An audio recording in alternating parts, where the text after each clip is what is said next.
Resumen del arte barroco ligado a la Contrarreforma.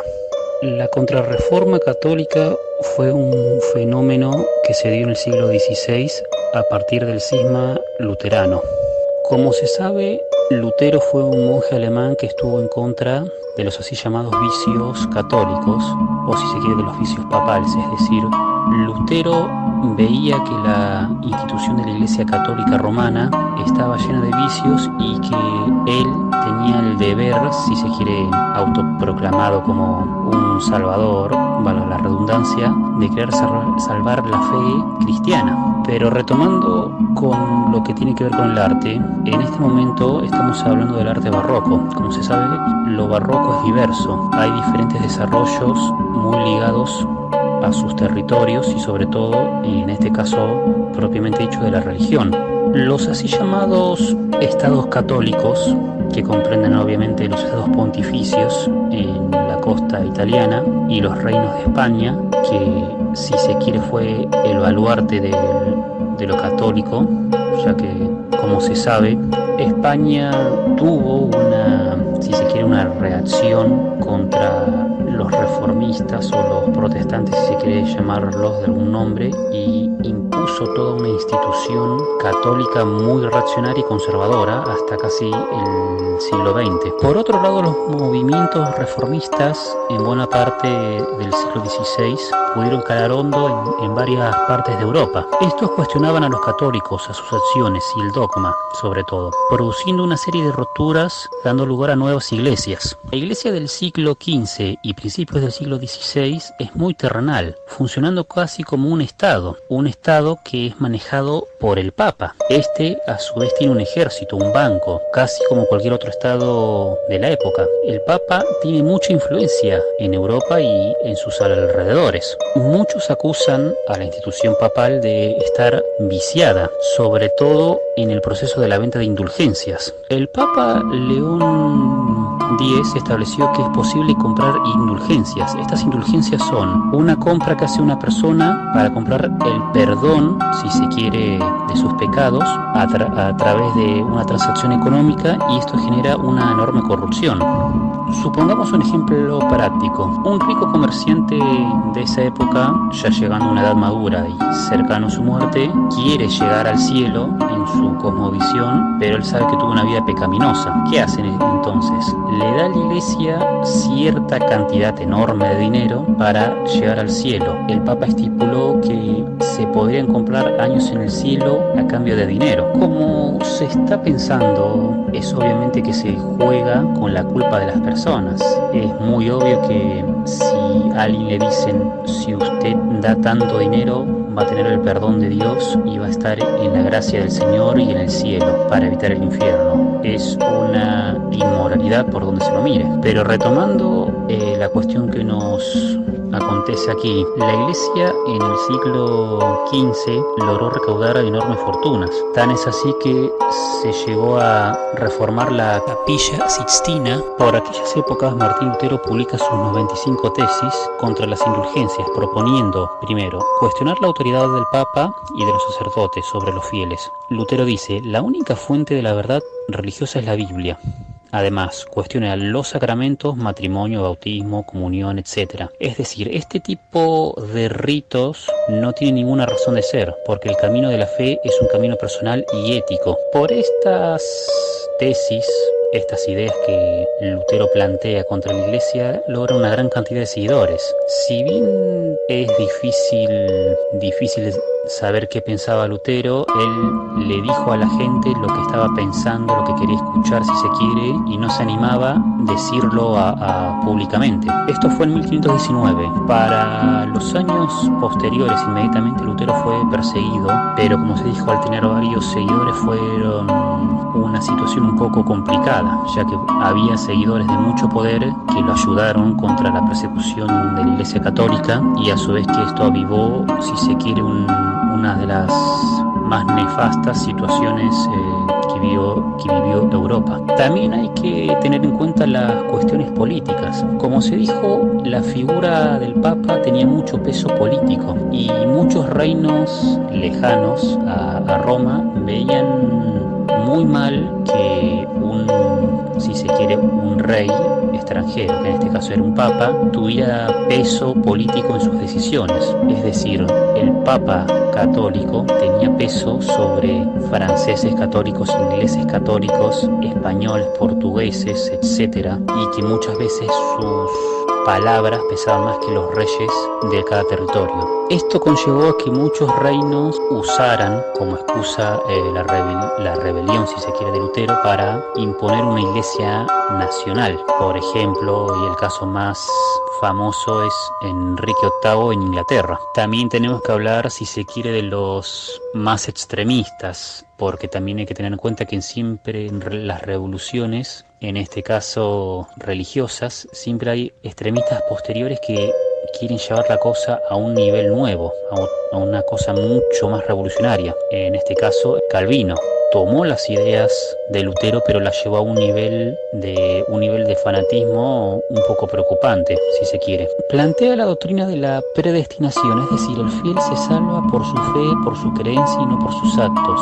que era lo que sostenía la Iglesia Católica. Estos actos que regulaban las personas con la condena de ciertas prácticas, por ejemplo, la condena de la usura. Además de los movimientos, si se quiere, el movimiento primordial de Lutero, los movimientos nacionales como el de Enrique VIII y los movimientos más extremistas como de Calvino, hay un sinfín de movimientos menores que cuestionaron el catolicismo a partir del siglo XVI y que incluso se pueden ver hasta ahora. Estas tensiones religiosas posteriormente fueron el foco o la base, si se quiere, de muchas guerras en Europa, ya que muchos estados, reinos pequeños, creían que tenían la verdadera fe. Hagamos un poco de historia para atrás. El catolicismo, en su base, dicho de una forma muy grosera y general, es un fundamentalismo. ¿Por qué quiero decir esto? Es un fundamentalismo porque el catolicismo primitivo quería imponer su religión, es decir, ellos iban peregrinando que tenían la fe verdadera y no toleraban que otros pueblos, otras personas tuvieran una fe distinta. Eso fue algo nuevo en el Mediterráneo y en lo que fue Europa, ya que las religiones anteriores, la que ellos llamaron paganos, aceptaban los dioses ajenos. En cambio, el catolicismo hace 2000 años se introdujo como un fundamentalismo que no toleraba a los demás en sus creencias. Y eso es algo que los protestantes continuaron, es decir, el fundamentalismo de querer tener la razón, de que piensan de que tienen la razón, ha generado tantas guerras y tanta miseria en todo el mundo. Retomando el tema del arte, hay una parte de la historiografía que dice que el barroco, como tal, es el arte de la contrarreforma. Muchos postulan la idea de que el arte barroco es el arte de una iglesia católica que quiere y necesita verse como triunfante, que trata de reafirmar su poder contra el nuevo contexto protestante y que fue de un profundo fracaso. A ver, en términos más simples, a mediados del siglo XVI los movimientos protestantes todavía estaban en pañales, si se quiere, pero la Iglesia Católica quería prevenir que sus fieles se fueran corriendo a las iglesias protestantes. Por eso apostaron por el arte, por estas nuevas imágenes religiosas, por un arte que apela al catolicismo, pero fue profundamente desastroso, ya que el número de iglesias protestantes aumentó descomunalmente y hubo en algunos reinos directamente un rechazo al catolicismo. En 1563 se reúne en Trento los jefes católicos. Esto también se conoce como el Concilio de Trento. ¿Qué implicó este concilio? Implicó la disposición de una serie de normativas que plantearon una reforma administrativa, por un lado, litúrgica y también y sobre todo iconográfica de la rama sacra. En este concilio se discutió la función de las imágenes de la Iglesia Católica, que pretendía reafirmar su poder frente a los nuevos movimientos protestantes y pretendía convencer a los fieles de mantenerse como católicos. Las imágenes son importantes. Se habla de una religión de los sentidos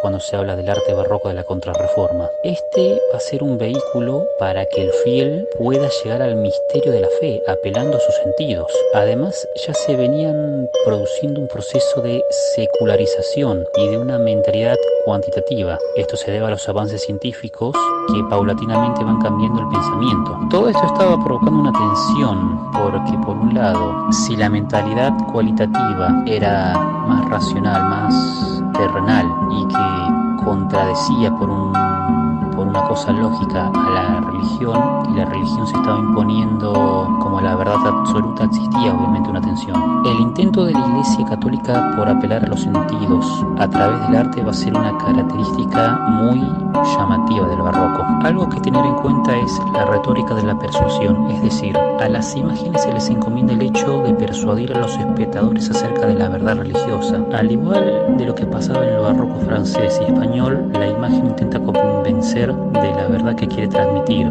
Se apela a la claridad, a la sencillez, a lo comprensible, a la interpretación realista. La Iglesia va a tener una actitud de mucho control sobre la producción de la imagen y pretende que estas imágenes transmitan con claridad y estimulando los sentidos que se descubra una determinada verdad religiosa. El profesor de historia Ripoll nos dice que este contexto es de una fuerte control cultural de parte de la Iglesia Católica, pero hay márgenes de independencia en lo cual los artistas y pensadores pretenden romper con los límites, pero lamentablemente son muy pocos. En la Iglesia Católica, sobre todo en España, se reactiva lo que es las prácticas más oscuras con el nombre de la Inquisición, es decir, esta institución tiene la facultad de controlar la edición de los libros, destruir todo lo que piense que está en contra de la fe católica, además de destruir tanto emocional como físicamente a los pensadores que estén en contra de la Iglesia Católica. Uno de los ejemplos más paradigmáticos fue Galileo, que tuvo que retractarse de muchas de sus ideas porque eran consideradas peligrosas para la Iglesia. La iconografía sacra a partir de ahora reviste nuevos temas. Hay una reformulación de todo lo anterior y con esto van a surgir obras de los episodios bíblicos que no se tenían en cuenta anteriormente. Uno de los ejes a considerar en estas nuevas obras es el tema de las acciones realizadas, es decir, la Iglesia Católica tiene como eje demostrar que las acciones, los ritos de la liturgia sobre todo son importantes. Recuérdese que tanto Lutero como Calvino dijeron que lo importante era la fe y no los actos, no la acción. Esto es un eje muy importante en esta iconografía. Hay una significación de los sacramentos, de los bautismos. Se refuerza todo esto a través de las imágenes. Es necesario sostener su validez, que estaba siendo cuestionada. Se intenta revalidar la autoridad papal. Hay una producción cultural de los hechos históricos de la Iglesia, en los cuales se quiere una reafirmación del papado que estaba siendo muy cuestionada. Otro de los temas a desarrollar fue la vida de los santos.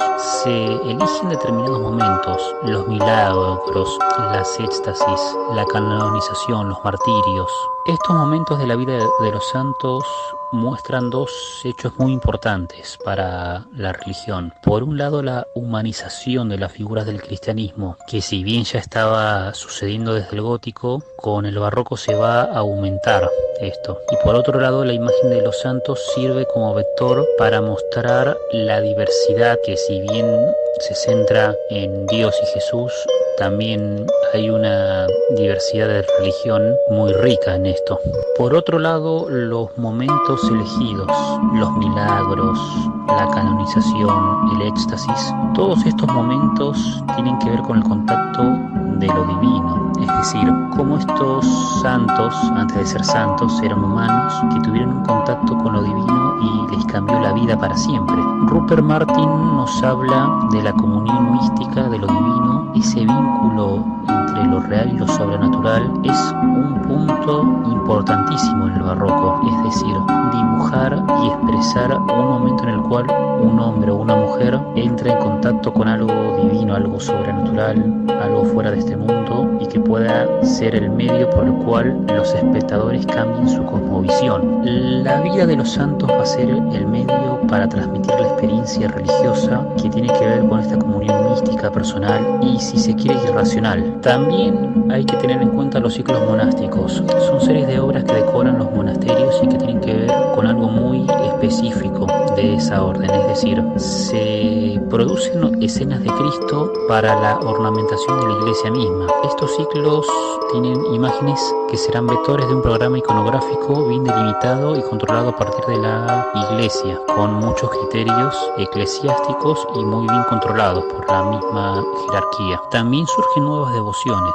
La iglesia permite, sobre todo a la orden jesuita, algunas nuevas devociones de la Virgen, por ejemplo la Virgen de la Luz, del Refugio, que son devociones que son cada vez más prácticas, es decir, surgen de la práctica cotidiana de los creyentes y adquieren legitimidad por parte de la iglesia. Formando parte de estas representaciones también aparecen nuevos santos. Estos nuevos santos y vírgenes manifiestan los valores fundamentales que se quieren transmitir en esta nueva liturgia. También existe una reformulación de los temas anteriores, por ejemplo la vida de Cristo, las piedades, la crucifixión. Hay una centralización en el sacrificio humano de Cristo. Se pone en primer plano su dolor como hombre, como ser humano, cómo se muestra la idea de humanidad de Cristo. También hay una reformulación de los temas ligados a la Virgen, desde su humanización hasta el momento que entra en contacto con lo divino. Si se analiza la obra del pintor Francisco de Zurbarán con el título San Francisco del año 1660, se nos presenta la vida de este santo llamado San Francisco, que es un joven rico, hijo de un comerciante medieval del siglo XIII, que decidió abandonar sus lujos y su vida y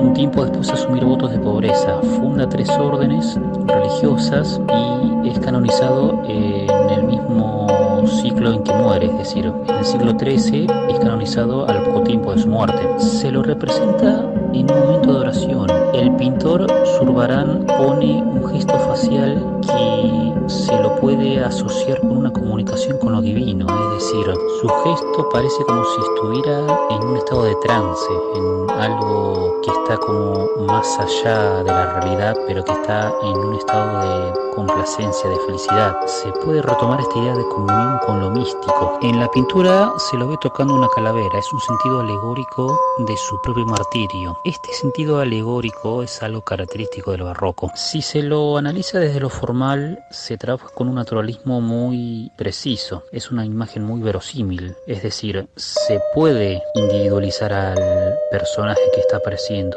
no es algo fantástico. Otra característica de esta pintura es el trabajo de la luz, cómo se percibe la luz, es decir, su fuente es externa al cuadro, impacta sobre el cuerpo de San Francisco para destacar ese momento de comunión con lo divino. Además hay un claro oscuro típicamente barroco, se ve una influencia de Caravaggio en los artistas posteriores, ya que Francisco de Zurbarán es casi 50 años posterior a Caravaggio. El fondo de la obra es neutral, alude a lo íntimo, a los espacios, si se quiere, privados. Hay una diagonal entre el rostro y la calavera que genera un dinamismo propio del barroco. Las diagonales y líneas representan el caos, el desorden propio de la naturaleza, que ya no es ni ordenado ni racional como el Renacimiento, que fue anteriormente alabado y que el barroco se lo ve como algo oscuro y un retroceso de lo que fue el Renacimiento. Tomando el arte de la escultura, se puede ver el caso de Bernini, la obra El David de 1623. David es un tema frecuente, es algo muy usado en varias épocas artísticas. El momento en el cual David está por lanzar su arma contra Goliat, efectuando una contorsión de todo su cuerpo, sus gestos faciales, momento justo, hay un naturalismo muy preciso. Esta escultura tiene múltiples puntos de vista, es decir, un espectador la puede ver de frente, de lado, de atrás, incluso de arriba. Hay una forma helicoidal del cuerpo, es decir, el cuerpo de David está torcido formando una hélice. Como se mencionó, hay un marcado naturalismo, se puede ver los pliegues de la piel los rasgos faciales, incluso su cabello. Hay una transmisión de que es un momento justo, que es lo que sentía David al luchar contra Goliat. Esto es algo que se puede clasificar como representación de las pasiones del alma, es decir, transmitir a través de una obra, ya sea pictórica o escultórica en este caso, las pasiones del personaje representado. Al tirar la piedra se sugiere que hay un espacio más allá del espacio escultórico representado. Esto es el espacio coextenso típico del barroco. Si se compara el David de Bernini con el David de Miguel Ángel de la época renacentista, se pueden percibir cambios en las representaciones de los mismos personajes bíblicos, ya que por un lado el David de Bernini es un personaje, si se quiere, más masculino, potente, fuerte, con una musculatura no de un guerrero mítico, pero sí pronunciada. En cambio, el David de Miguel Ángel es más estilizado, femenino en ciertos casos, que no parece un guerrero, sino más bien un personaje alegre, despreocupado. Acá se puede percibir cómo la época influye en el arte, cómo las concepciones de belleza pueden ser cambiadas por el tiempo y no es algo permanente.